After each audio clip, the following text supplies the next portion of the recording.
Are nuts healthy? Which nuts? Which nuts we gonna talk about? We start with that immediately. Man. So Lando, are nuts healthy? Are nuts? Oh man. Yes. Yes, they are. I agree. Yeah, no, actually they are. They're pretty solid healthy fats. A lot of good ones will probably for sure be almonds, pistachios, walnuts. Really just because it helps like with the overall liver support and like detox the body. Oh, livers? Yeah. Huh. Yeah. So overall it helps out with that, with just like regulating like the system in your body with like your liver, kidneys and all that. Okay. So it does actually help out with that a lot. So like someone like for instance like my mom loves almonds. Like Almonds. always Okay. has bags of almonds and just going to town on them and really just helps reset it to where like her skin feels a lot better, skin shows a lot more healthier Okay. and it really just resetting that overall gut really. Okay. Like it's like similar to like similar healthy fat would be like avocados. Okay. Like avocados are a really good one too, just because again with like Are skin those health, considered a nut though? they're considered a healthy fat Okay. because Okay. nuts are considered a healthy fat. Okay. Yeah. So like with avocados helping out with the skin health, hair growth, and also detoxing of the body as well. So is that your go-to avocados? Or? I'm not a big avocado guy. I'll be honest. Like honestly, I don't know how you would feel. Like I'm not a big guacamole guy neither. I'm really like honestly like I'm more similar to my mom. Like I'll probably get either almonds or then if not that cashews. Okay. Yeah, I'll probably get one of those and then like just like munch on those throughout the day. Okay. Then those are then too like they're also pretty filling throughout the day, so I'm not as hungry. Yeah. So I feel pretty solid with those. Yeah, I'm not a big avocado guy. Like my mom can eat it straight up, like as an apple. I can't. Yeah. See, my problem is I like almonds. I just like covering mine with milk chocolate. So that's You're that guy. You're that guy. like I could have a couple almonds, but they need a little, help, a little assistance with the sweet side. Not I. But okay, bet. So then here's something that I've noticed with my workouts. I tend to, well, no, I guess it's not tend to, but in between my sets, I try my hardest to not even go in between and just go straight into the next workout. But Okay. sometimes I definitely need a rest. How much rest do you do between workouts, between sets themselves? Like, what's your time frame for that? Really, that varies. So I'll say it depends on, of course, the type of workouts you do, and then the type of workout split you do. Like, let's say, for instance, if you're like working out like a power lifter, like my good friend Ian. Power lifters, they're moving heavy volume but at low reps, so they need more break time. So for them, they're resting between 3 to 5 minutes. Oh wow! Yeah. Dang. Yeah. Okay. Just mainly because of the volume. But let's say, you're someone like a bodybuilder, like your brother, like that trains like a bodybuilder. Like a lot of what they do is a lot of supersets where there's not too much rest in between, or if not that, 45 seconds to a minute rest in between because they're doing a lot of supersets, drop sets, upsets, things of that nature.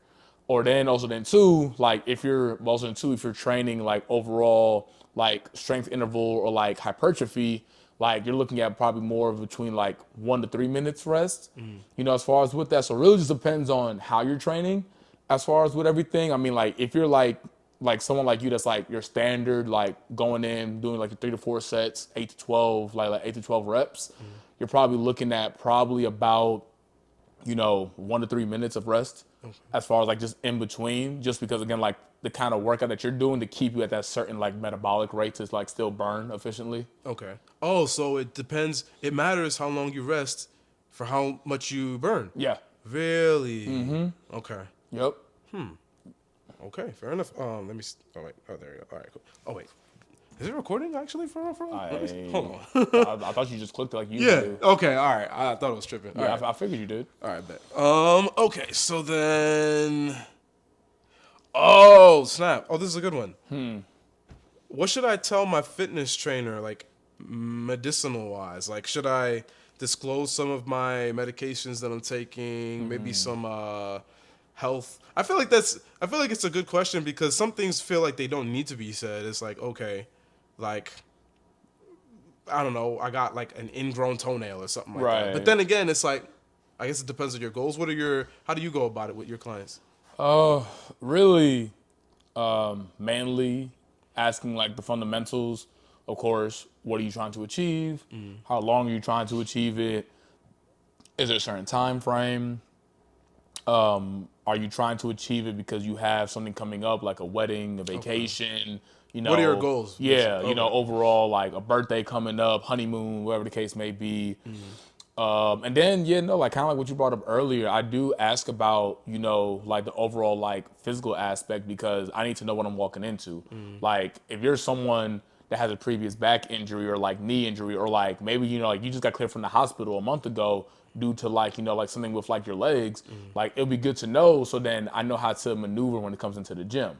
Like for instance, like I had someone recently that had a herniated disc, and then like that had it like right there, like on his lower back. So then, like just knowing that information, knowing the kind of workouts to implement to not only, I wouldn't say avoid it, but really like how I told him to strengthen it to help him now like get more comfortable when it goes back into doing certain like leg movements, certain leg motions as far as with, like being more efficient. So it really just comes down to really knowing like what to ask with that and just like getting that base just so that now us as a professional, you have a better idea of how to set that person up for success. Because the last thing I want to do is if you just came back from a shoulder injury, then I throw you on to like a shoulder press with like a lot of weight, then re-injure it. A part of that is on you because you didn't communicate that to me. But then also then too, like what I've learned with taking like my PT cert and also other people learn between that and also getting like their like kinesiology degree is you have to ask those certain questions. Because if you don't know and then just assume based off a look, like, okay, Jason looks healthy. Is he really healthy? Like as far as with the like for instance, you look at me all the time. I look in pretty good shape, but in the past I pulled like I pulled my hamstring. Also, then too, I have jumper's knee in my right knee because all the times I played basketball. But you would never know that unless Just either looking I at told you or then also then too, like if you asked me the question. But like how you just said, like just looking at me, you don't think, okay, like there's not really anything wrong. So, probing those questions so you have an idea of what you're really walking into so you don't walk in blindsided, 'Cause that's the last thing you want to do. Because even like, I know I ran into that before in the past with kids, they're kids, they're young between the ages of like 12 and 18. Like they're just bouncing all over the place. But there are some kids that's been through a lot of stuff in life. If you ask them certain things like, oh yeah, no, I have asthma, I have this, I have that. And it's like, oh, okay. Or then, you have some athletes that's been through like a plethora of injuries. You got some that's already been through concussion protocol, some that's had torn ACLs, torn MCLs, like that has like a ruptured kidney or spleen. So it's like some kids actually been through a lot of stuff, and if you don't know, and like just like based off of looks, you got to just ask that question. Fair enough. How long? How long? Because if you have a client, that's really good too. If you have a client and you've had them for 3 months, 6 months, 9 months, do you have checkpoints where you ask like, "Hey, has anything else that kind of happened?" Or do you feel like you start building that rapport and you kind of just know after the fact? Because I could see me. Like me, sometimes I've had a really rough week, or like my sickle cell starts to kick in, and I have to tell my trainer, "Hey, like this is a really rough week. I need like something to keep me in there, but at the same time, I can't go at the same caliber." Do you find that you have to ask those types of questions with the clients that you have too, or Usually, the main way I've done it, really, I always tell everyone, it depends on the severity of the situation. Depending on the severity of like, let's say in your case, like a sickle cell, or then also then to like the injury, like I usually have to probe it of course, on a scale from 1 to 10 and see, is it more of like, do I have to do a weekly check-in with this? Do I have to do a daily check-in? Or, in general, which I do with all my clients, like I do like a monthly check-in, like, hey, how are things looking? How do we feel? How's the eating been? That injury you told me about with your lower back, has that been resolved over the course of time of us working out? Has it not been? What can we do better going into this next month? okay, As far as with it. But also the biggest thing is depending on the severity of the situation. Because there are some people like the one I just told you about, like with his herniated disc, that was a daily check-in every time I saw him for a session. Okay. Just because of the fact that he's had it for years and he says how much it aggravates him. Like whenever he crouches down, leans to pick up something and stuff like that. So for someone like him, that was a everyday, like even just like on days when I didn't see him, I would text him, hey, where are things at? How are you looking? How do things feel? Whereas like, some of my athletes this past summer, they were doing pretty much fine, and it would be more like a monthly check-in. Hey, how are we? How are we looking? Okay, cool. Where can I adjust for you? And then readjust and then go back again. You know, I noticed a lot of these questions are, a lot of them, not all of them, are more, it depends. It does. It depends on who you're working with. It really does, and that's why I always tell people to put the personal back in personal training because honestly, you're dealing with different like demographics, different backgrounds. Like it's not even a thing of I train this person because they're black. I train this person because it's white. It's not even that. It's again, you're talking about different upbringings, different DNA, different genetic makeups, different health issues going on with certain stuff. You know, like for instance, like you got people like that's in your category that has sickle cell. I have some people in my family that has sickle cell, but then there's other people that deal with a lot of high cholesterol. Some would deal with diabetes.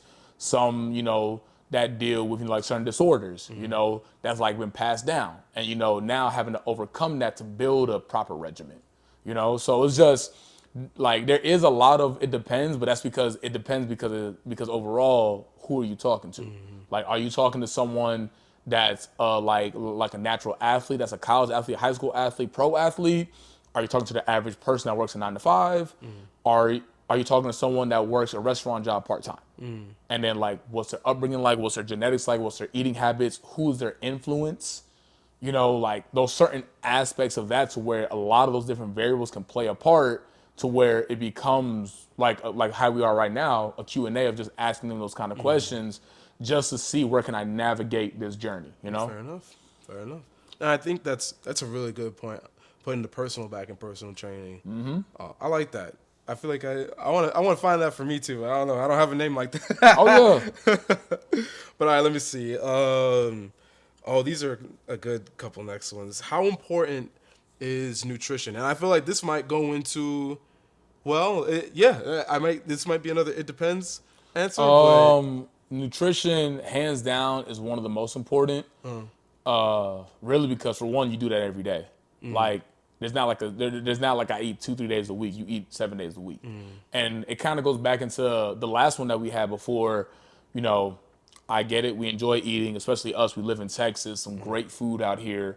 At the same time, knowing self-discipline and control of a cheat meal, not a cheat day. And then too, just knowing what you're putting in your body on a day-to-day, week-to-week basis. Because even though you might not see the changes now, as time progresses, you start seeing those changes with not only your physical ability to move certain things, but also your skin, your hair, your health, how you move around throughout your day. It's like the best analogy that I always put with nutrition is similar to like a car. So with a car, you know, like, for a car to drive, you need gas. Our gas is food. That's what keeps us going throughout our day-to-day basis to keep things going. You know, there's not one person that could tell me that they eat one meal a day and then they can suffice. Most of the time, like depending on the car that you have, you're not putting in gas once a month. That's not realistic. You're at least putting it in depending on the kind of car that you have, whether it's, you know, like a regular standard car, like a truck, you're probably putting it in at least like 3 to, if not that, like 6 or 7 times of gas, depending on the kind of car. All right. But also go ahead. But then it also depends on where you live, because I feel like in Texas it's way easier to be back at the pump over and over. But somewhere like New York, maybe, where things are a little bit closer, you might. I don't know. Yeah. I don't know. Maybe I'm overthinking this, but I like the analogy of the car. But I feel like some people might need less gas. That's true, and then that's where it ties also deeper into the analogy. The reason I say the different kind of cars, you got like how you just said, you got for instance like people that have people that have like a Nissan and like that's like your standard car that could be your more like petite or leaner person. But then you might have, you know, the truck, which is like which is also then too in the gym world, like the Ronnie Colemans, you know, the Chris Bumsteads of the world and so forth, where like they need to take in more to drive at a higher rate, you know, as far as depending on the size of the person, depending on the size of the car. Then as far as with that, you know, so gas is for us to drive, but what else you need for a car to keep motion? You can always put in gas, but you need maintenance. So that's, again, for a car, that's your oil change, you know, checking your fluids, you know, tire rotations, you know, windshield wipers, all that jazz, inspections, cool. For us, for us, that's for our maintenance. That's water, that's stretching, that's active recovery, that's sleep. Like a lot of people like miss that one of just like sleeping a consistent 6 to 8 hours a night. As far as with that, and then even also then too, just like like really just like the proper recovery. Like taking at least 2 days of rest. Like 2 days of rest, like not touching any kind of weights, any kind of workout, relaxing the body where it needs to. Because also too, a lot of the like a lot of the gains for like the gym come at home. Because when you're at the gym, you're breaking down the muscle fibers. When you go home, that's when you rebuild them. Okay. It's the same concept to where if you do your gas, like you put gas in your car, do your oil change, your car isn't ripping and running when it's at home. Once you're at home, the car cools down. It's cold. It's not hot anymore. It's not constantly running. You're not expending all that energy anymore. And then now you're preserving that energy for the next day when you go to work. Same concept after the gym. You come home, eat protein, relax a little bit, stretch, take your shower, go to sleep at like a proper time frame, get back up. Now your body's ready again to do it again. But now imagine if you went to work, went to the gym, had a killer workout, you came home, you didn't eat. But you went to sleep, what happens? That next morning you're starving. Yeah. You're like your body's looking like I need food now. You're a madman going everywhere. Now flip it. Let's say now you come home, same concept, killer workout, you eat, but you go to sleep really late. Or else into no water. Now, okay, you ate really good, you did all that you needed to, but now you lack sleep. So now that next day, you're really groggy. Now that next day you're trying to go to work, trying to move around, you're not moving the same. And then people automatically be like, oh, well, maybe I need to cut down on the time that I work out. That might not be the case. Did you take care of your regular maintenance things? Did you take that shower? Did you stretch? Because then another scenario could be, let's say you wake up the next day, oh, I'm really sore, I'm really banged up. Before you went to bed, after your workout, did you stretch for like at least 5 to 10 minutes? Did you in the shower move your body around? Like, did you alleviate some of that pain? If you didn't, that's why that next day you feel stiff as a rock. So like it's certain small things like that to where it plays into a tie of it to where nutrition plays a big part to where the best analogy I have is look at yourself as a car. Whether like you're like that standard car like a Honda or Toyota or Nissan, or then maybe like you're like a bigger truck like the Chevys and Fords in the world, and how much food do you need to intake, how much rest do you need, how much water you need, the proper recovery time for you. Like there's so many small aspects that play into it. Fair enough. So, do you believe in fasting? Fasting, for me personally, I do not. Me personally, I do not. Like I've seen the benefits of it. The main thing that I always tell people, 'cause I have clients right now that do fasting, is like in that window that you're allowed to eat, still eat the proper amount of calories. A lot of people think that like within this window I can only eat lunch and dinner. You can still get a breakfast. You just don't have to adjust your day. Okay. Like I'll be honest. A few years ago when I used to work at UPS, my breakfast wasn't until 11 a.m. because by the time I got off. So my breakfast was until 11 a.m. But then I ate again around 4 or 5. Then I ate again around 8, 9. But that was my 3. Oh, I see. Yeah, that was around like my 3 to 4 meals. But then now my schedule changed again, as you know.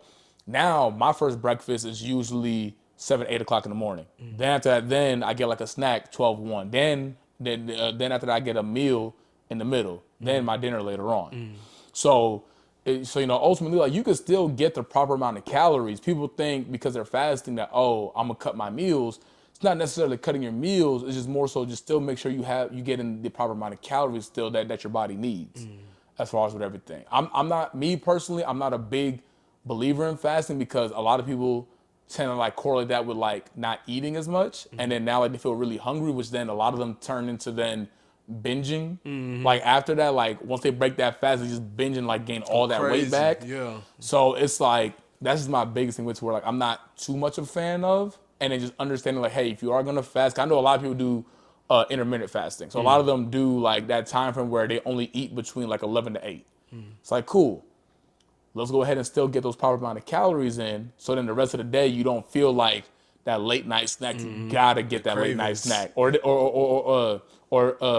not even that. I have some clients where first thing in the morning, they're just so hungry. While they're on the way to work, they go to McDonald's and get some breakfast real quick. Because it's like now your body's like itching for that, you know? Yeah. So I'd say the biggest thing with fasting, still get your calories within throughout that window. That'd be the biggest thing. Fair enough. That's You good to know. know. So, okay, here's a random question. Go for it. I know you talked about, like, you said Ronnie Coleman and a few other people here and there. Right. What do you think in the fitness world right now? Because I know this influences a lot of people, and even me too. Like, I think we were talking about Sam Sulk the other day. Yeah. Who do you think in the fitness world, like whether online personality or like movies or blah, blah, blah, is doing it right?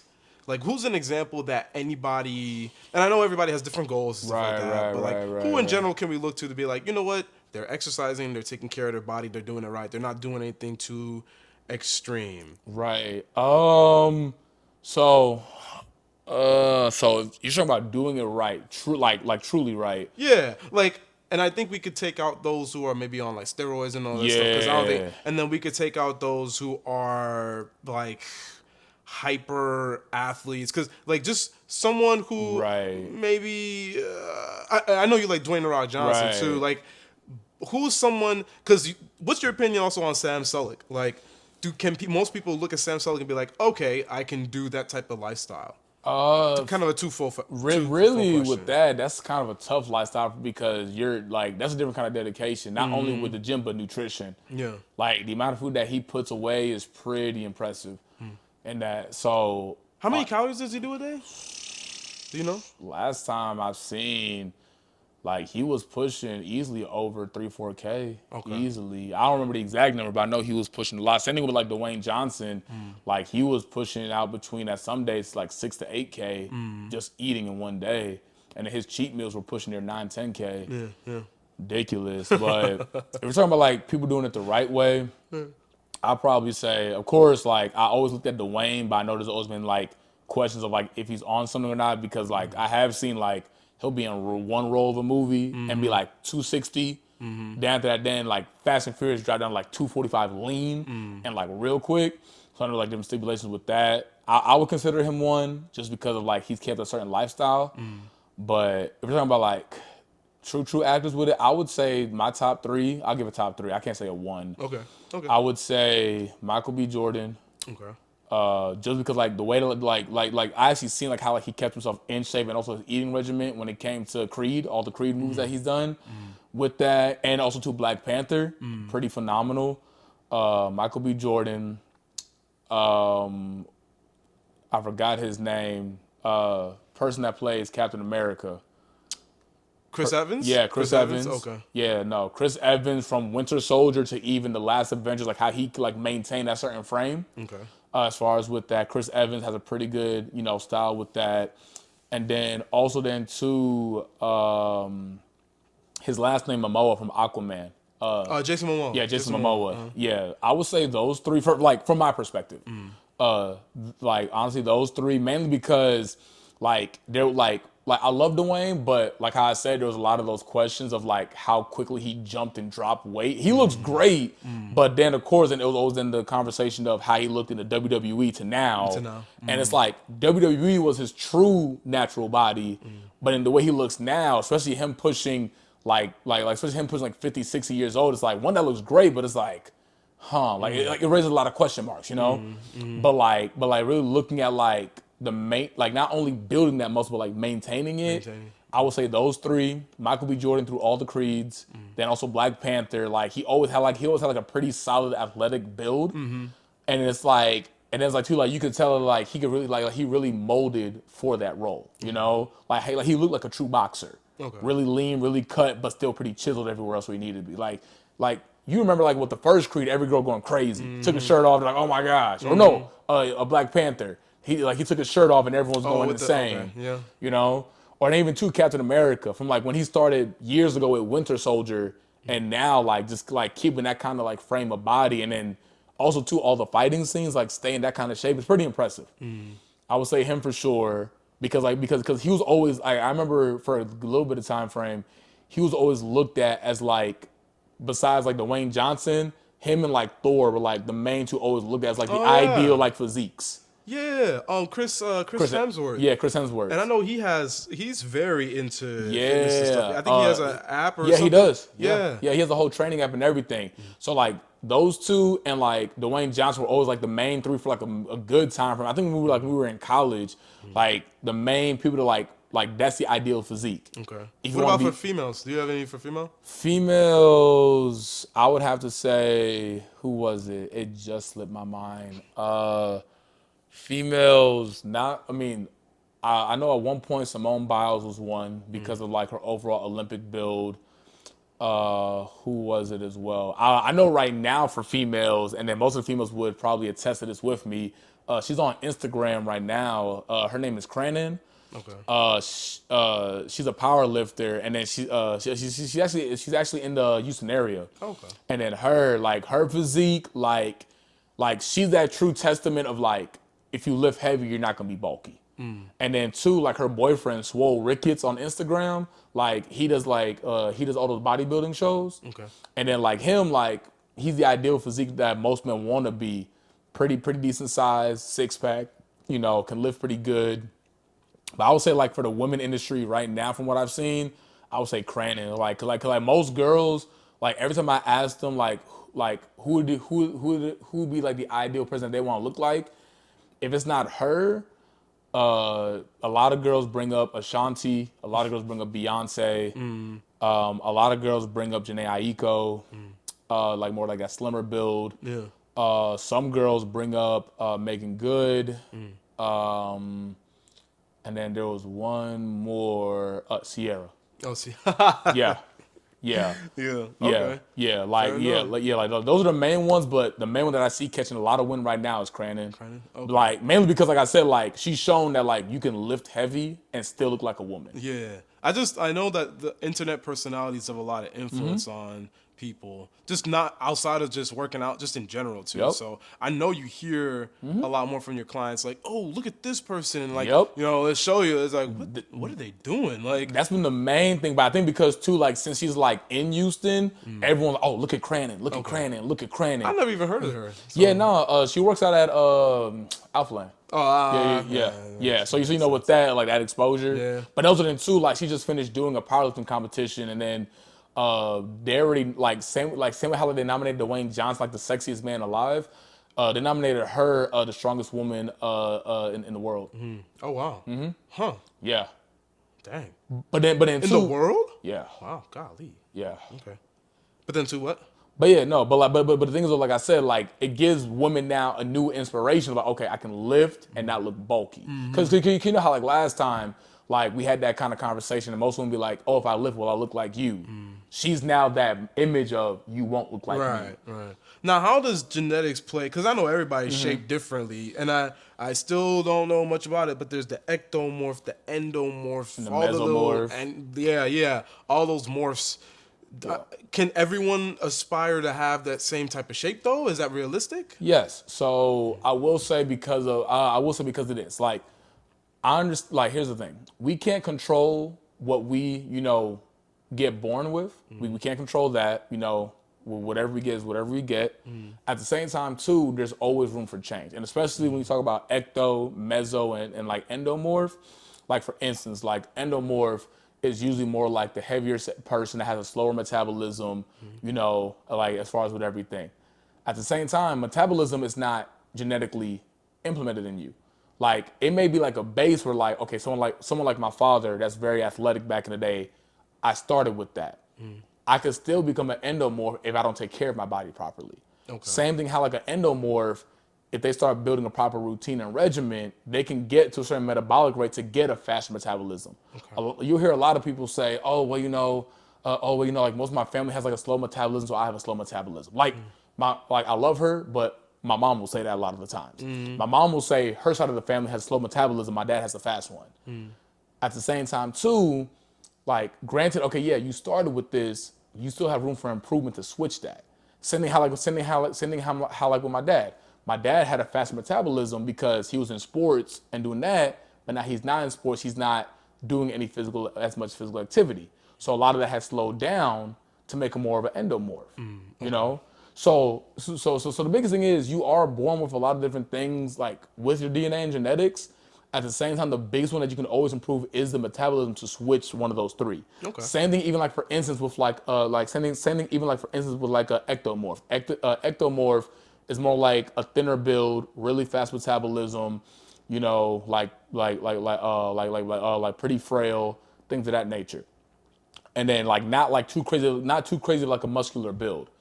At the same time, like you can adjust it by either, like working on more volume in the gym, being in more of like instead of like a calorie deficit, being like a calorie surplus to like add in more calories to like give you more of that energy to then like get to the volume that you want to get to.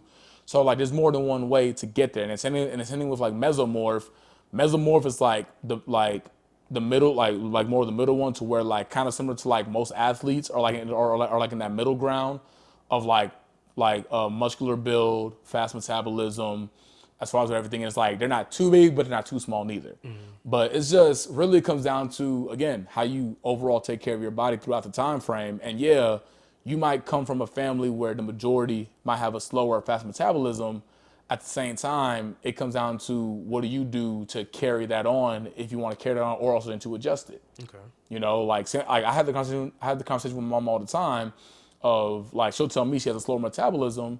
I understand that, but what can we do to get that going? Whether that's, the bike that she has, she walks around the lake, like start getting that certain burn rate going, just so that now you feel a lot more energy throughout your day, to where like you go from where you're at now to maybe, mesomorph or wherever else you want to go to. So you can switch between body types. Well, not like entirely, Right. but just under the surface, kind of. You Right. can start to make your metabolism switch into the, okay. I didn't know that. Yeah, no, like that's the biggest thing, because a lot of people, that was one argument I had with some people a few weeks ago, because a lot of people will say, oh, well, I can't change it because my metabolism is this.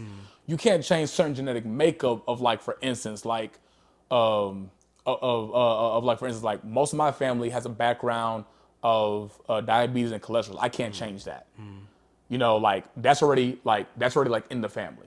At the same time too, I can do what I can do on my side, take care of my health, so that I don't get that. Makes sense. It's still there in the family, to where if I don't take care of myself, I can have a chance, due to the rest of the family, like most of the family having it, I can have it. But if I'm right now staying at a certain pace of taking care of myself, it's right now more of like a preventative thing. Okay. To where like now I'm I'm preventing that as much as I can, because I'm staying active even with me pushing 30 years of age and so forth. Because I could have been the regular person of after school's done, and then just, like go to work, go home, and just eat. But the fact that I chose to stay in a certain way, now I'm giving my body a better chance of preventing those certain things of coming back. 100%. That leads to the next question. I love it. So with those things like obesity, diabetes, just these what do they call them? Preconditions. Yep. You know what I'm talking about? With things like that, is lifting safe? Is it safe? Like, let's take obesity, just for like honing in on it. Is lifting with obesity safe? It is. It most definitely is. I did have some family members, even with that, and even some friends and clients with that. It's more of you got to start with, like, from what I've seen, the mental aspect of things. Because a lot of people that get to that certain point, or even then too, I know one personally, to me, just because I dealt with a lot of clients with that, with like diabetes. A lot of people feel like once they hit that certain point, it's like, oh, well, I can't get out of it. Obesity is mainly for the fact of you got to a certain weight to where now you're overweight. Like you were first over, but now you're overweight. But now, if you think about it, like, okay, we're here now. What can we do about it? This is why you're here. What can I do to assist you? And then really start making that headway. Now, someone in that kind of scenario, is it gonna happen? Is it gonna happen quicker than someone like that's in that's right now where you're at? Probably not. It's gonna take a little bit longer, because now they got to go over more obstacles than what me or you would have to probably go over, and that's understandable. But now it's just more of meeting them in the middle of, like, I understand where you're at. Let's go ahead and see, like, what plan and foundation can we make, and then and then look on the bright side. You can't go any worse than this. This is where we're at. This is our foundation. We're starting here. Now anything here is up from now. You know? So, I mean, yeah, it might take a little bit longer because not only with the workouts, but that person might have certain habits that they got to break. True. You know, certain habits, outside you know, the gym and everything. exactly. You know, like certain like certain tendencies. Who do they associate with? You know, like what are their go-tos? You know, like what are their indulgences? So now now you're overcoming more than just the workout itself. If you can get them in, cool, but now you got to overcome the outside things. Same thing with like diabetes. I had a lot of family that dealt with that, and even clients to where like for their blood pressure and sugar levels, it can't be, I forgot at what certain number, but it has to. I remember one person told me the certain number, it has to stay at like a certain number. So then now I had to keep like their overall energy expenditure at a certain rate to where then now it didn't shoot too high, the sugar levels, or then their sugar didn't shoot too low when they pass out. Yeah. You know, so keeping them at like It's a a certain balance type. yeah, Okay, I see. like overall keeping them at like a steady state of not only cardiovascular but also then to like strength training to where like now they don't shoot up to where like they're too high or then they pass out, and keeping them at that certain rate to where a lot of people feel like, oh, now that I'm diabetic, it's stuck with me. No, if you like I've worked with a few people. I have a lot of testimonials to where like I've worked with a lot of people to where like once we got it at a certain point and then two, we controlled their sugar levels and also then two, their weight. A lot of that went down to where then they went from diabetic back to pre-diabetic to then not having it at all. So it's doable, but now it's just more of like, okay, like what has gotten you to that point to where like you got to this point, what can we do now to then reduce it? Like I had one client, I love him. Used to see him 3 times a week, Jamaican. Dude, man, he come to the gym all the time. Didn't miss a session, came in, locked in, did the workout. Issue with him was though, he still felt like he could do it, so he used to overexert himself in the workout. To where then literally like there was times where he was that certain diabetic to where like when he overpushed, he couldn't see anymore like in those few seconds. So then literally like what we had to do during the sessions was I had to always have a vitamin water. Yeah. Just to bring back his sugar levels back. Yeah. Because I would always talk to him, be like, hey, like, you know, like, you don't have to push us too hard. No, I got it, Orlando. It's cool. I got it. One more rep, one more this. And then he would push himself. So you love that, but it's like, remember what you have. And then literally, like, there was times where, like, I would talk to him. He's like, I can't see. I'm like, drink this. And then literally, like, had to then bring back down the sugar levels, spike everything back down. And he wouldn't miss a session. Dude was looking good. He was looking good, but it's just some of those things where like, okay, this is where we're at. What can we do to then reduce that back down? And over the course of the months, got it more at like a regular state. You know, everything was more at ease, more calm. And then, you know, he was feeling more better with life, moving around a lot better, you know? So, I mean, it's doable. It's just, again, like those are ones like how you said earlier, it depends. Having to ask those further questions to really see what you're starting with. Makes sense. Especially with something like obesity, you're also adding in too, outside of the outside influences, you know, how do they feel about themselves inside? So then like, do they feel confident? Do they not feel confident? Like, what does their support system say? Do they have a support system? Like, you're dealing with a lot more than just, I need you to come into the gym. Now, this is the part where, you know, in the training aspect, like now I become like a therapist or friend to you. Like, it's not even now, I'm not even your trainer. Like, we're friends now.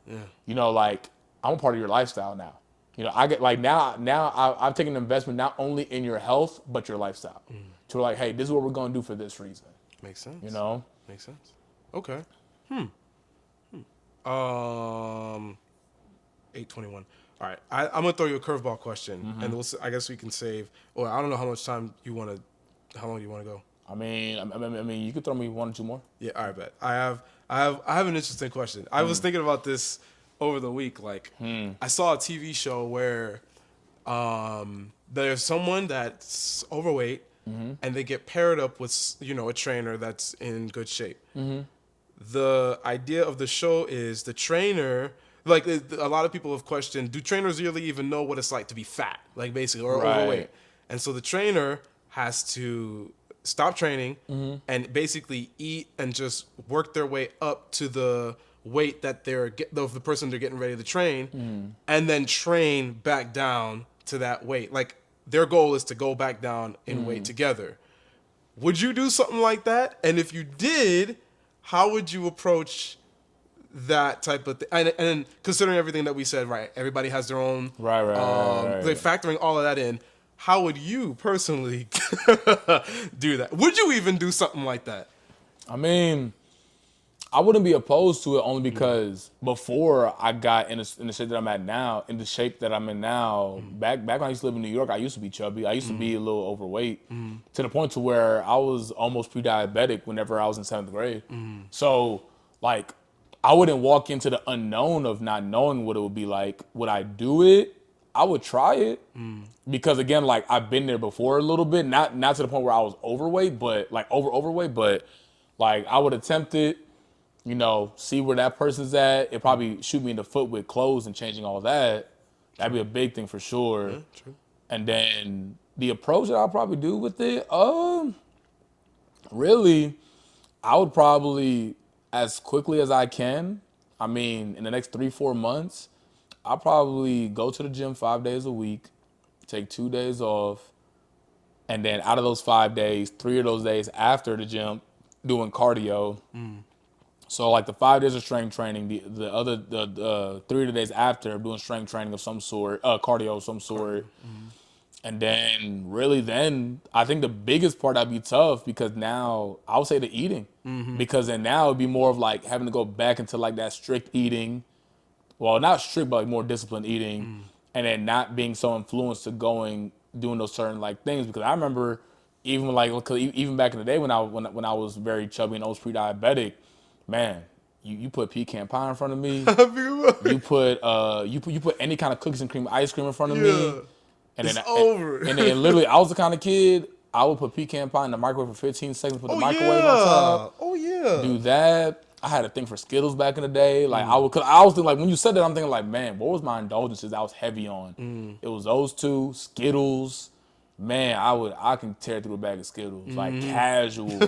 like if right now if you brought a bag of Skittles, if we just sitting there, I would be just right here the whole time. Bag of Skittles. What else? Back then too, macadamia cookies from Subway. It has to be from Subway. Like literally, like I would like because I remember too. And then that's why I had to leave McDonald's back in the day. I used to do that at McDonald's to where I would always get the cookie tote, but then I was an employee, so it was like dang near half off. So I would get like 2 or 3 of them and go home. Go to town. Man, by myself. Yeah. By myself, no care in the world. And then to Subway, get the macadamia cookies. Yeah. But you see, that's an interesting point though. A lot of people they're not even self-aware enough to know what their indulgences are. Yeah. And so coming to someone like you and saying, oh, I got all these goals that I want, health-wise, how do I get to it? Well, 99% of it is knowing where you fail inside the gym and outside the gym. That's going to be the biggest thing for sure. Because, like, just knowing, like, okay, what did I do before to where it got me to now? Because, of course, I got to a certain point, but not to where I really wanted to get to. But, okay, so what did I do? What else can I do to fine-tune it to then maybe go to that next step, that higher step? You know, so I know for me, just growing up, because that was a tough part whenever I was getting out of that pre-diabetic phase when I was younger, was what was really for sure the handling of eating, knowing how to reduce most of those sweets that I used to really go into. And then I'll probably say then too, like, I was so hard on myself with the cardio part because I used to hate cardio. I still hate cardio to this day. but putting in my head, like, hey, after the workout, I'm gonna do some cardio because I can lift weights and go home casual. But to lift weights and then do cardio, it's a love-hate relationship. Like, honestly, like if it wasn't for my brother with basketball, a lot of my cardio would not be implemented. I know that for sure. Fair enough. Yeah. So, like, do you think that cardio? My personal opinion on cardio is I hate treadmills. Right. I hate the static, boring things. It works for some people. It does not work for me. Right. Like you said, with basketball, I need a sport or something to distract me. Like recently, at school for music club, we just started implementing Just Dance. You know, and like I didn't remember how much of a cardio workout doing 6 songs back to back was. I was sweating. Yeah. I was like, man, what? Yeah. Are you dancing? You trying to master those little moves? Do you think that more people should? Well, I guess this is another depends thing. It depends on what your goals is and like what your options are. But do you recommend that people do sports or something otherwise than just running on treadmills and the basics of like bikes and all that? Or I mean, yeah. I mean, just to like stay active in some way, shape, or form, and then too, like, of course, everyone thinks cardio like a treadmill or a bike, but also then too, like, cardio is more of just like heart health and regulation, like keeping that also natural. there are more blood. options than just like bikes and cardio. And, Yeah, okay. because like you could do, of course, like your steady walking. Like back in the day, me and you had dogs. Like if you're outside for like an hour or two walking a dog, or even running with your dog, like how you did skateboarding with your dog. Yeah. Like like, and then not only did you get cardio, but your dog got cardio. Stuff like that. Like riding a bike outside. You got the row machines.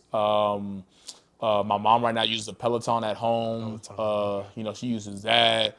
I know back then, me and my dad used to do Insanity, those full body videos at home. Oh yeah. Yeah, Insanity. Yeah. No, me and my dad did that whenever I was a freshman in college.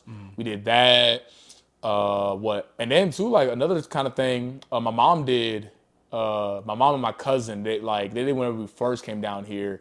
They used to go line dancing every weekend. Okay.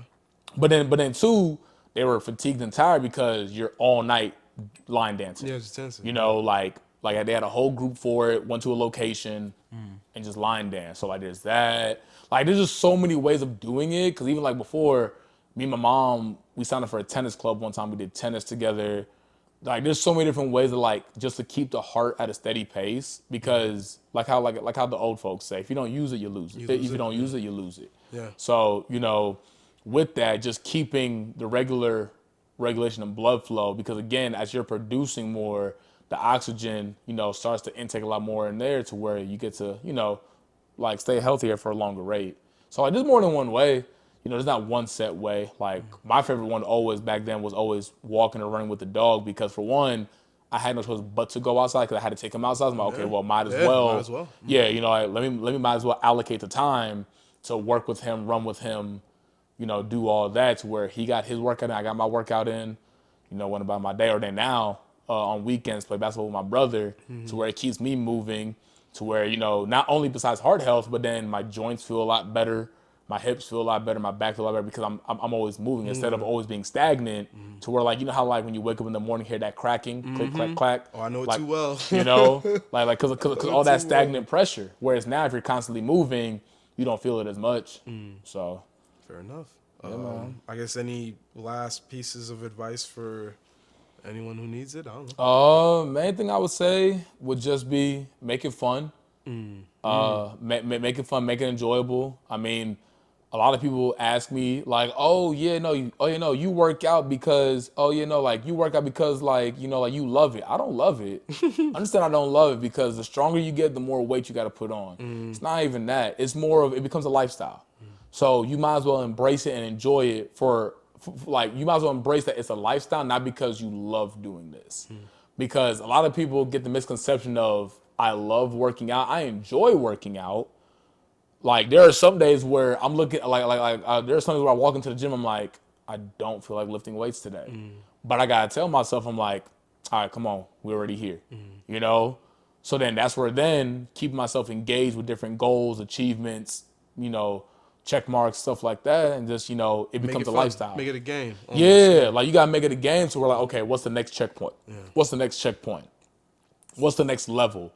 How how far can I expand myself until I know okay, I'm at the boss level. I'm at the final boss. And then that's where then, like DwayneJohnson, Sam Sulk, and like Ronnie Coleman and them, like they feel like they're on God mode. They're on like the final boss mode, because they walk into a room with their physique and like everyone's like, man, like they're there, but even then too, like DwayneJohnson, he uses the challenges of different movies.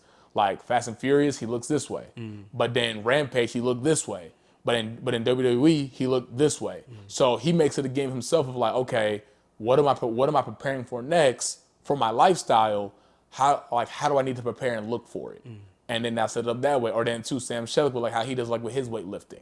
Ronnie Coleman and all of them. So it's like whatever whatever you're preparing for, and then you tied it into your lifestyle. So it's more of a lifestyle decision, Like that'd be the best advice that I could give. Really with it. Do I love it? There are a lot of days where, trust me, I don't want to go into the gym. I don't feel like pushing some weight, but someone's got to do it. Yeah. So might as well be me. Do it too. Might as well be me. So. All right. Cool. Yes, sir.